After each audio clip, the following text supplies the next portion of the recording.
nabyo biri mu bintu byadusenyeye ibyo ari byo byose, kuko n'uburyo yavugaga n'uburyo wabonaga ko yari yarababaye koko.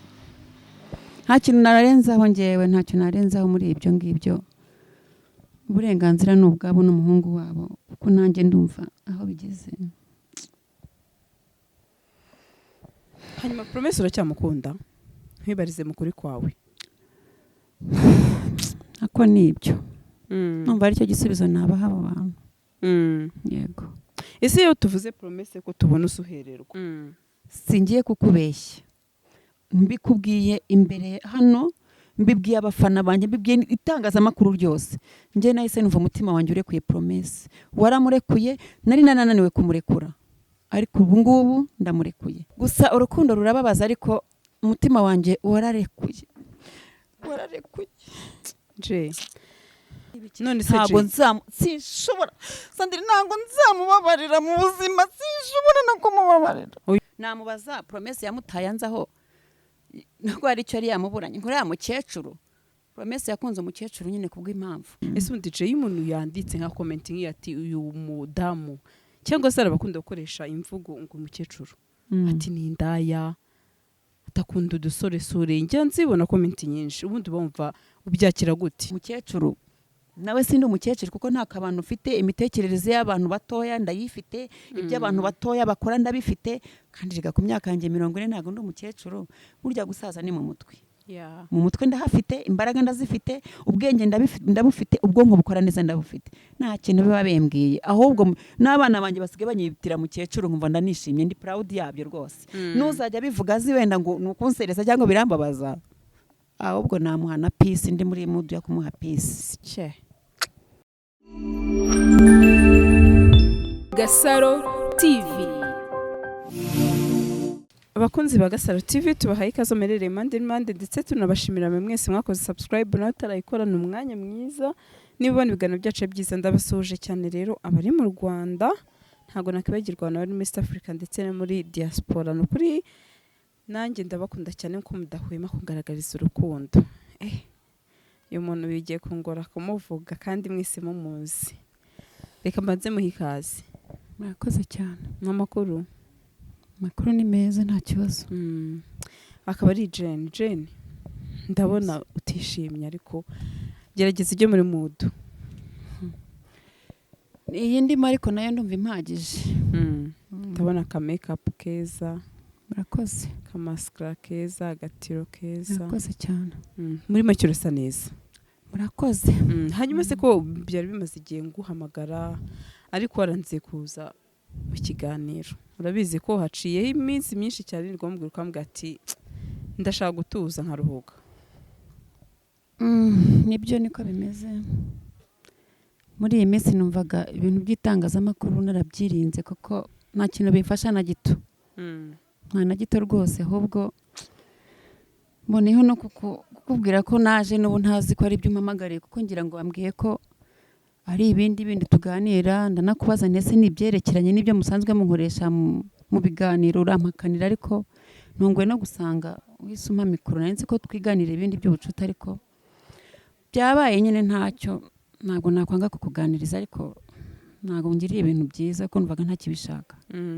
Hanyuma urakoze, ariko twahiriza uburenganzira bw'umukiriya, reka mvuge gutyo. Iyo umukiriya atishimiye ikintu, burya waganira se n'abantu utabyishimiye buriya.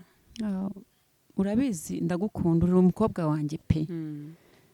Nta kintu wansaba ngo nkikwime, gusa nubwo ntunguye ariko ntacyo, nta kibazo tuganire.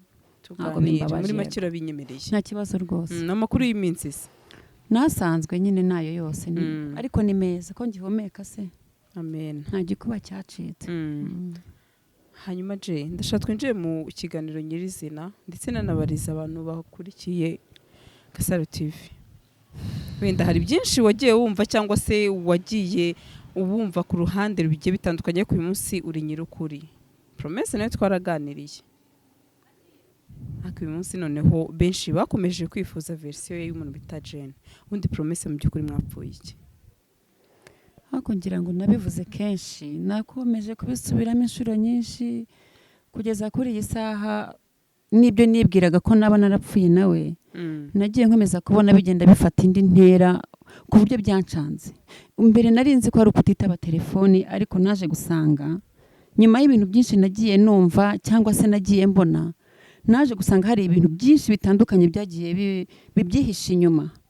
Naje gusanga n'ibyo nakekaga cyangwa nawe yavuze nk'uko yabyivugiye, afite byinshi kandi nanjye mfite byinshi numva. Birashoboka ko cyangwa se biranashoboka n'amagambo akenshi message uri umuntu wenda mukuru rimwe na rimwe navuga ngo benshi banakunda kuki wavuze ati byibuze reka amagambo nyumve, ntuvuga ati ngiye n'umukunzi wanjye reka twicare tube twasasa inzobe tuganira, ahubwo wenda mukihutira kumva aya magambo nimba kuko numvishe neza. Sandrine, nkimara kumenya ko twaba twarapfuye kuko ngo yampamagaye simwitabe, ngewe nafashe igihe cyo kwitekerezaho, ndavuga reka ntekereze, nshyira ubwenge ku gihe, ndebe ibintu nagiyemo koko ko bizareyisisa cyangwa se ntacyo bizatanga. Mu gihe nari mvuga ngo reka ntekereze, nza gusanga nza kugenda nkomeza gukomeretswa n'ibindi byinshi nagiye mbona mu itangazamakuru kandi biturutse kuri promesse cyangwa ku mafamiye cyangwa ku ba ex be, bisubiza ibintu rudobi.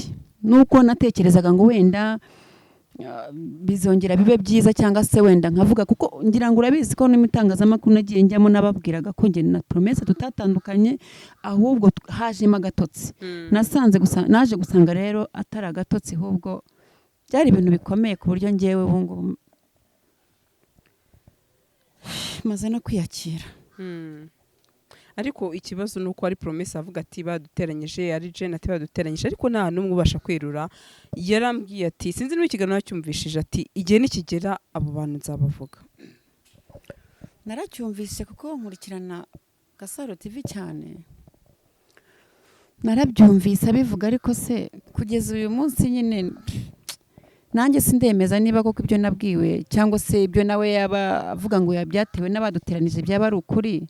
Ndacyabyigaho, ndi umuntu mukuru, nanjye ndacyareba neza ngo ndebe ko byaba byaraturutse ku bantu cyangwa se wenda ari we cyangwa nako simbizi. Igihe ngeze no kuri ibyo bintu mba numva binancanze. Hanyuma je hari umumama waje agira ibyo atangaza, aravuga ati ntabwo twashakaga ko umuhungu wacu yakundana n'uriya mudamu. Ikiganiro sinzi mba aracyumvishije, ndetse nifuza ko mwazahura.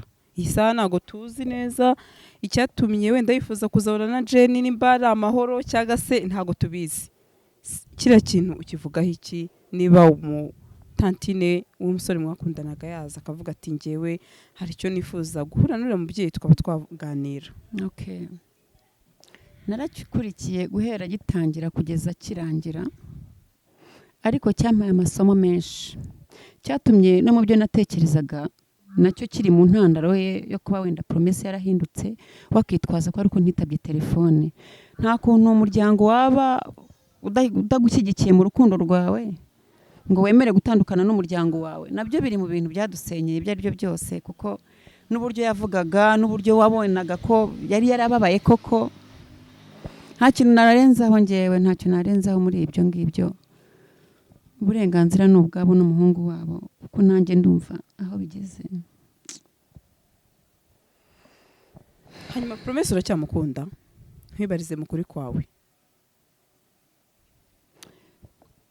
Icyo kirangoye ntacyo nakivugaho na gitoya.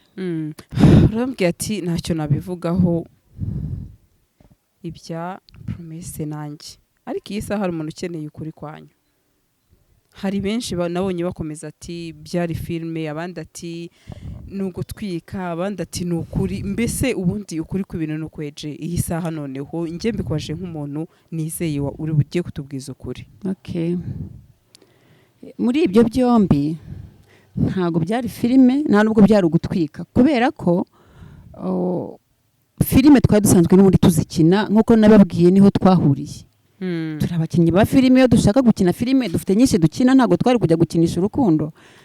Rero ntabwo ari filime, ni ibintu biri nyabyo. Ibintu biri nyabyo ako nibyo numva aricyo gisubizo nabaha abo bantu.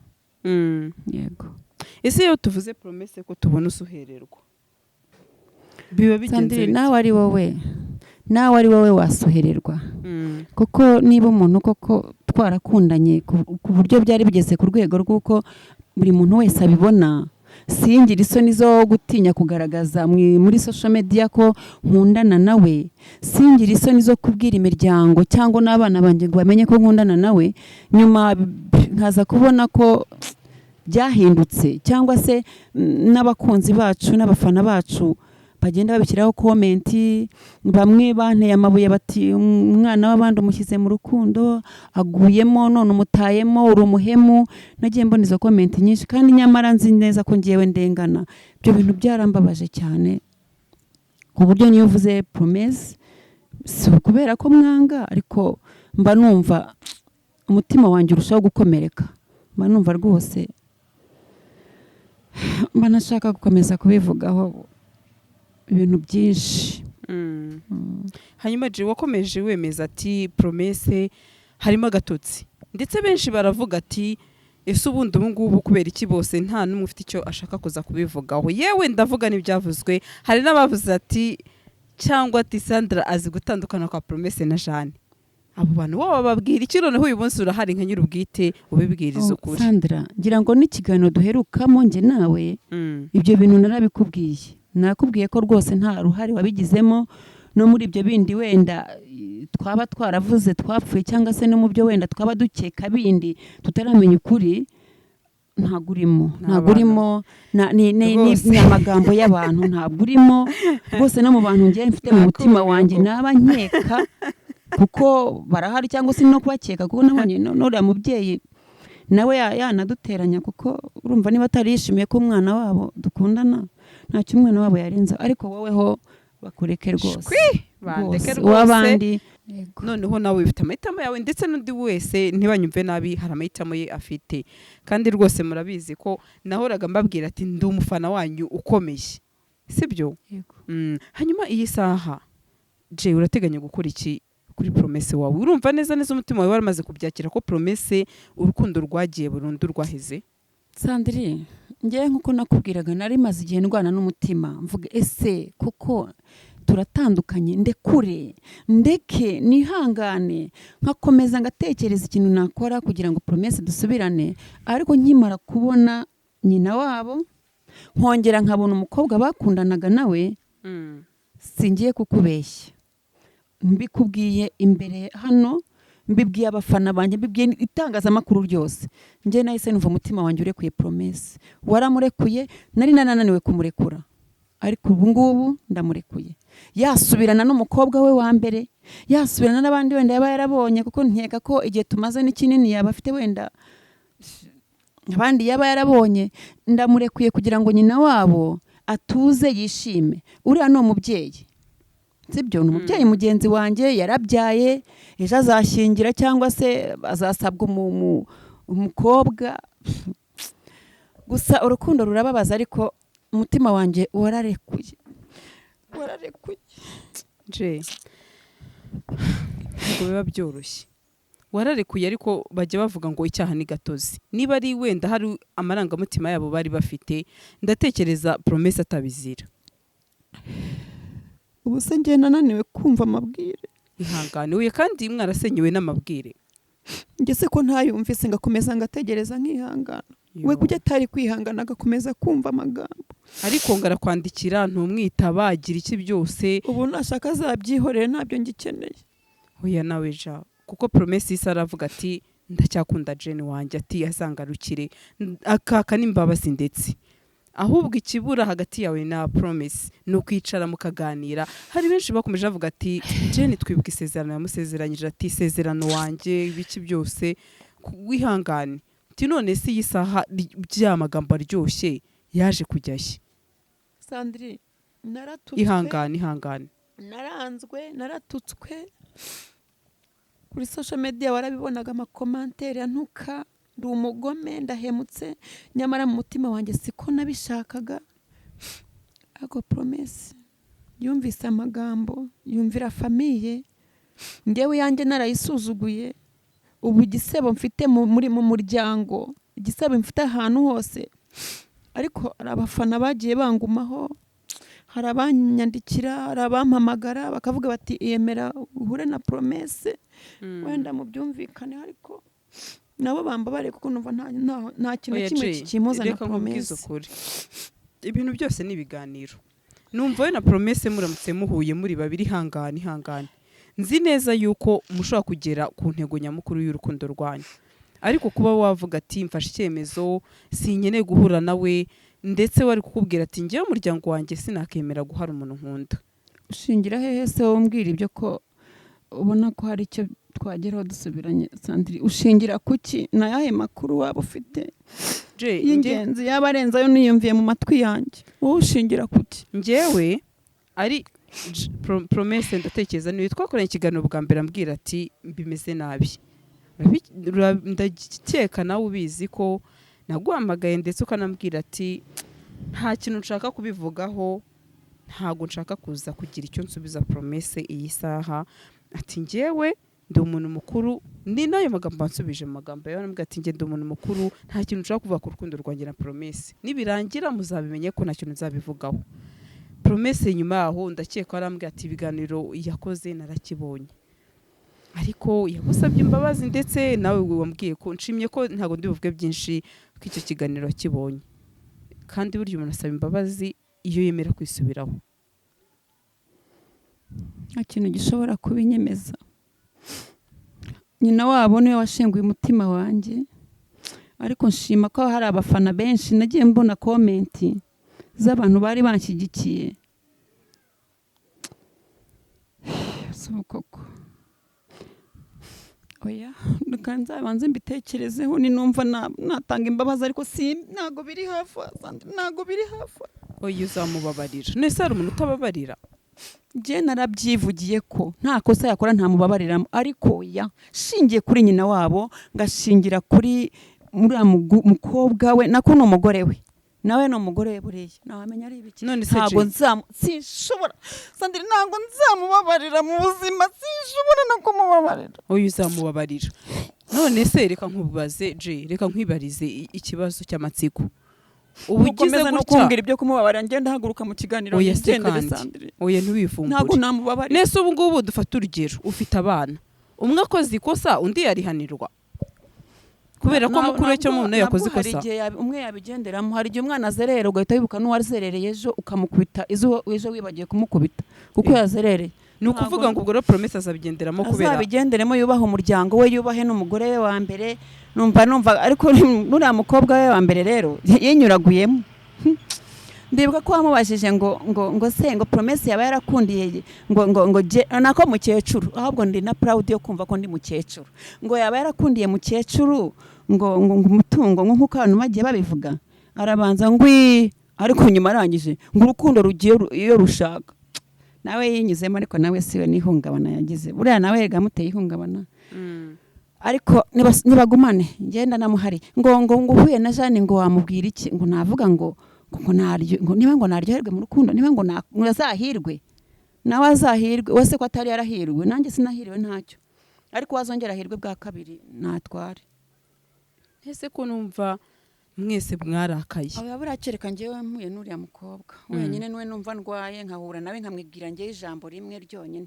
Namubaza Promesse yamutaye anzaho nubwo hari icyo yari yamuburanye. Ngo uriya mukecuru, Promesse yakunze umukecuru nyine kubw'impamvu kuko se watakomeje kwamukunda kandi yari umukobwa muto mwiza. Ariko nawe wowe byari byo byose ntunyumve nabi, watubwiye ko ari wowe wasabye Promesse urukundo, ndetse ararugo iki yarumpaye se, kandi yarazi ko afite uriye, nuko hari ibyo yari yaramuburanye. Ariko nawe yarabivuze, yavuze ati wenda ari byo yabuze iwanjye, nge ntitwakundanye bwa mbere twigana. Ati ubwo rero niba hari icyo yabuze iwanjye wenda Jenny yarakimuhaye. Yakabimenye se. Hanyuma nyina wabo yifuje ko yazahura n'umuntu bita Jenny. Bikagenda gute? Ntago mbizi kuko sinzi iki muri ku mutima pe. Yabivuze gutyo mu kiganiro. Ndakwanze nivamo ndagukunze, sibyo? Ntashaka barishimye nabonye barababaye bavuga ngo Promesse ngo yagiye no mu biyobyabwenge. Ngiye icyo kintu wenda niho agatima kajya gatekereza nkavuga se koko yabigiye uretse ko ntamenya niba ari nabyo wenda ni mu rwego rwo kumarabika kugira ngo bagaragaze ko umwana wabo yaba yaragiye mu biyobyabwenge kubera jyewe kugira ngo bakomeze bangize isura yanjye cyangwa izina ryanjye.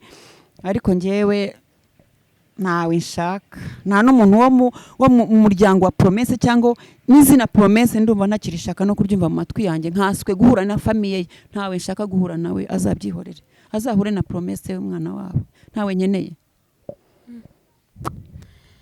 Hanyuma je wiberije icyo kibazo, hari ikibazo kumojeho nanjye gituma ngira ikindi kibazo nakubaza. Ubundi Promesse mwakundana cyangwa se mwamenyana, hari ikiyobyabwenge wenda uzi yabarigize akoresha na rimwe? Oya, Promesse nta kiyobyabwenge nigeze mubonaho. Niyo twasohokaga wenda yafataga nk'agacupa kamwe k'inzoga, nta nubwo iyo nashakaga kugira ngo wenda ndebe, ari igihe kimwe nigize gushaka kugira ngo ndebe wenda ko yasinda ngo tumwe byibuze anywe uducupa 2.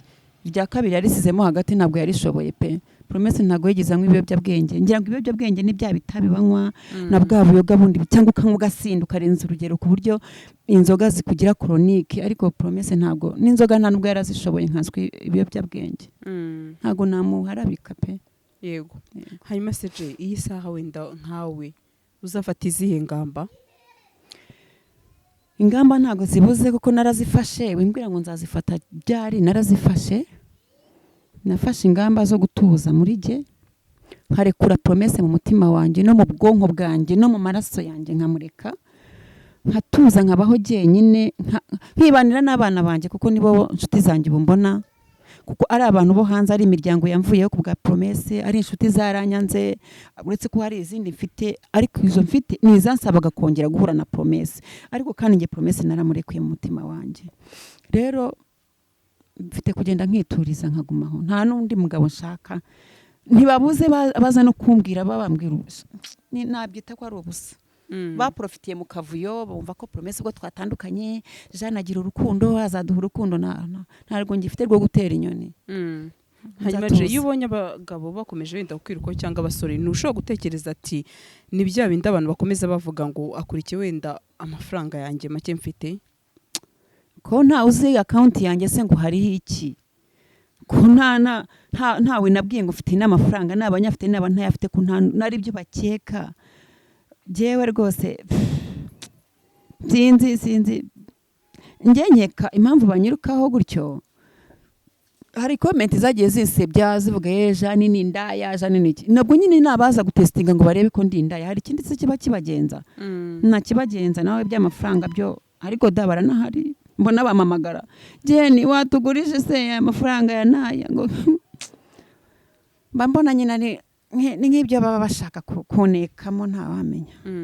Ese undi je y'umuntu yanditse nka commenting ati uyu mudamu cyangwa se arabakunda gukoresha imvugo ngo umukecuru ati ni indaya, atakunda udusore njya nzibona comment nyinshi, ubundi bumva ubyakira gute? Nta kintu na gito binkoraho, habe na gito.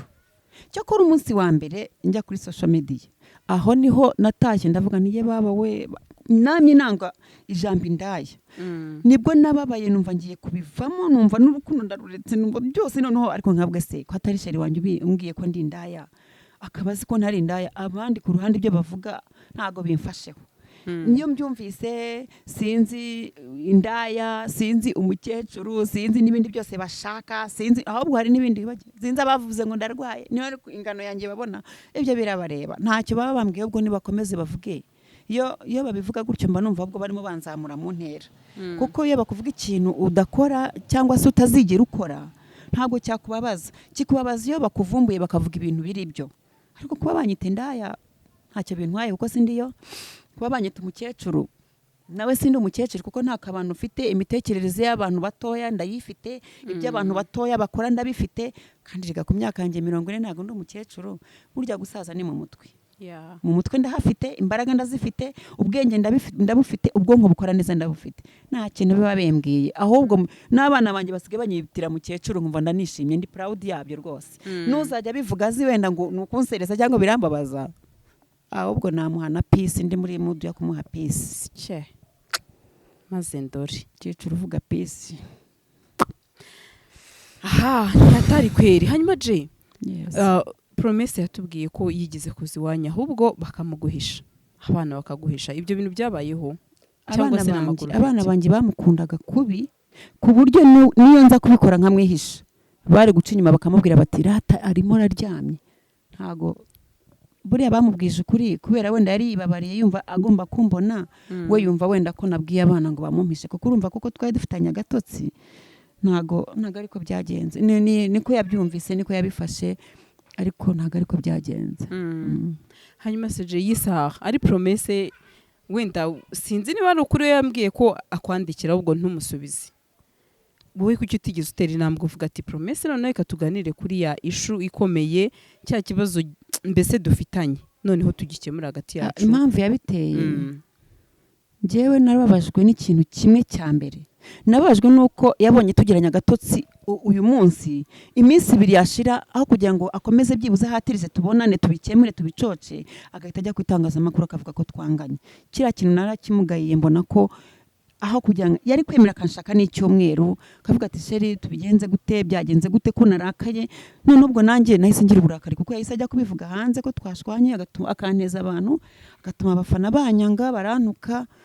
Nahise nanjye mfunga umutwe, numva nanjye birambabaje, mfata igihe cyo kubitekerezaho ngo ndebe uko bizagenda.